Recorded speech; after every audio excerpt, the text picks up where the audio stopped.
So it's days away from the month of Elul, which of course is a time of introspection and a time of connection to Hashem. Yesterday was Shabbos Mevorachim. So what's interesting about Shabbos Mevorachim is that it's, on the one hand, of course, the blessing of the month that's coming. On the other hand, it's still very much of the month that we're in now. So every time that there is a Shabbos Mevorachim, we have the opportunity, and it's kind of an invitation, to explore that duality. Because it's like the bridge. Shabbos Mevorachim is like the bridge. And the days from Shabbos Mevorachim until Rosh Chodesh are also like that bridge, especially for this month, because the month of Av has 30 days, which means that there are 2 days of Rosh Chodesh. So even the first day of Rosh Chodesh is still part of the month of Av. And the second day of Rosh Chodesh is already the month of Elul. So this is a transition period that we're in now between these 2 months. The month of Av, which has one kind of symbolism and energy, and the month of Elul, which has a very different symbolism and energy. So one of the interesting things about the month of Av, we know that every month obviously has a zodiac sign. So the month of Av is represented by Leo, or as it's called in Torah language, Aryeh. Aryeh is a lion. So this is the month of the lion. And there are all kinds of associations between the lion and the Beis Hamikdash, so it's quite appropriate that the month that is represented by Leo should be the month that is so caught up in the theme of the Beis Hamikdash. What is interesting is that there is, sometimes we have a word and we say that the word is an acrostic for a series of words.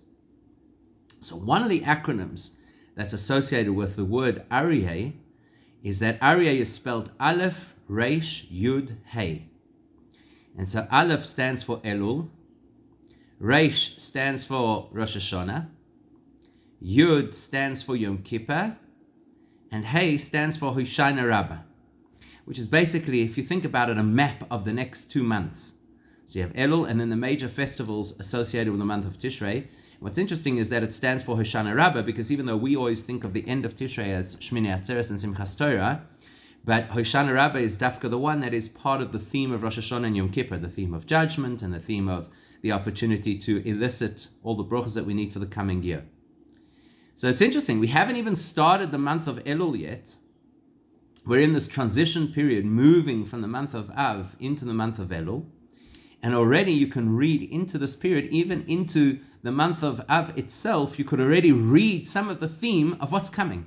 Elul, Rosh Hashanah, Yom Kippur, Hoshana Rabbah.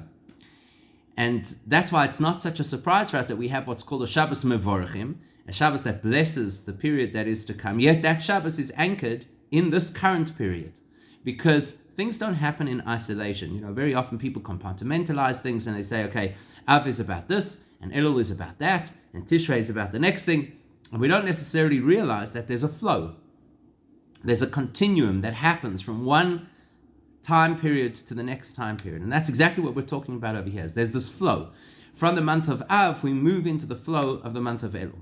Now, for us in the Southern Hemisphere, one of the key factors that is associated with the month of Elul is something that we don't necessarily relate to and resonate with.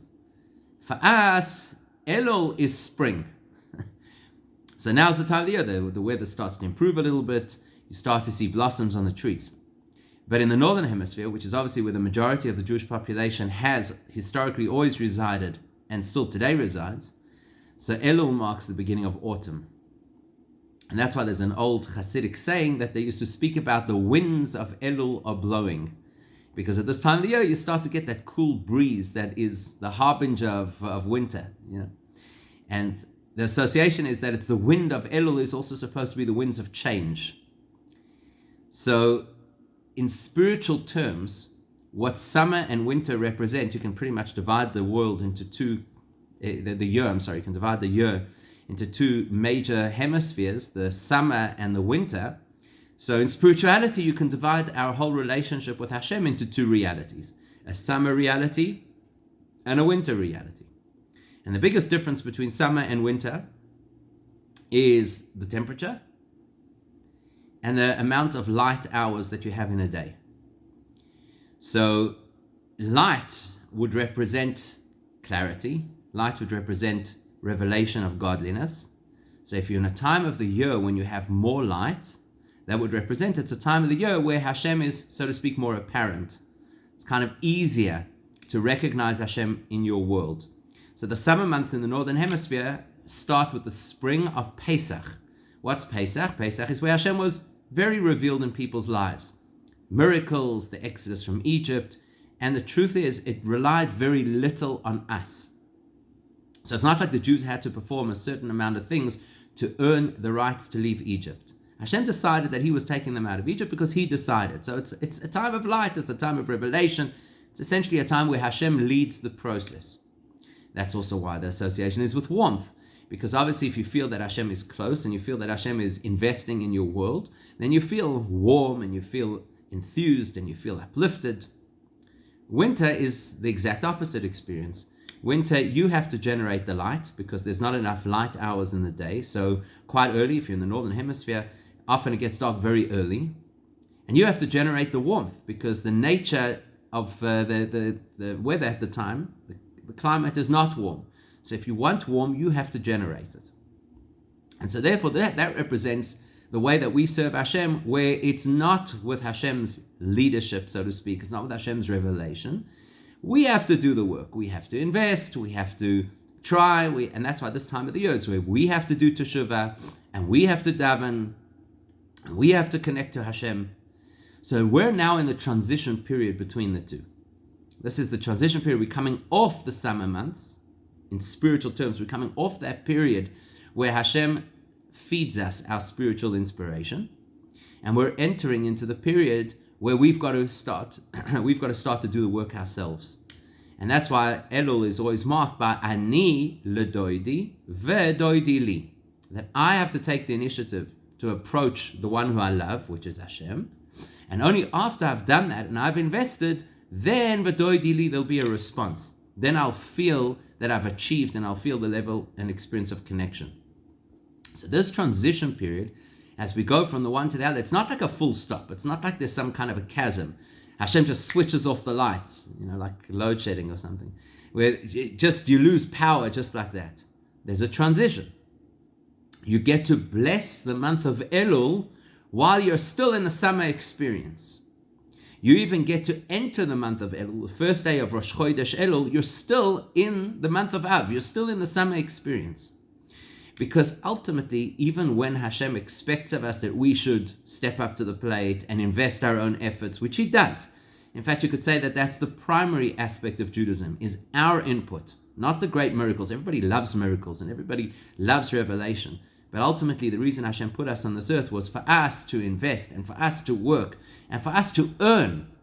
So even though the primary interest that Hashem has is in our efforts and our achievement and our work, nevertheless, he never allows us just to be adrift and on our own. He dafka sets things up in such a way that before we get started, he infuses us with a dose of inspiration. So before you go into the month of Elul, and before you begin this journey, which we're all about to embark on, the journey of introspection, and the journey of teshuvah, and the journey of connection to Hashem, and the journey of trying to forge a way forward for the coming year that will be an improved experience over this year. Before any of that happens, Hashem doesn't, so to speak, sit back and say, no, it's all on you. He says, I'm going to give you the power to be able to have the opportunity to succeed in this particular area. And that transition that we're going through now, where the summer month blesses the Elul month, where the time of godly revelation guides and feeds the time of human endeavor, that's actually what it means when we're told, and you've heard this a million times, that at the time of Elul, the Hashem is like a king in the field. That means to say, the king is in the field, I have to do something about that. The fact that the king is in the field doesn't help me unless I approach the king. So Elul means I have to do something about it. But the fact is Hashem did take the first step and he came out into the field. And that's what we should be aware of as we go into this month of Elul. Very often people at this time of the year feel a sense of dread, a sense that they're overwhelmed, that they're very high expectations, that Hashem wants us to do all these things and you have to do teshuvah, and what if you don't? What kind of a year will you have next year? And especially when you reflect on what kind of a year we had this year, you feel a little bit more concerned and anxious. So it's very healthy for us and helpful for us to know that even before we begin, Hashem gives us the push. Hashem gives us the inspiration. Hashem gives us the wherewithal. He gives us the tools. He gives us the potential so we can actually get to use this Elul to the best of its potential. Please God, we do. Please God, as a result of that, we connect with Hashem in the deepest way possible, and we listed the greatest brachos that we could imagine, or even beyond what we could imagine.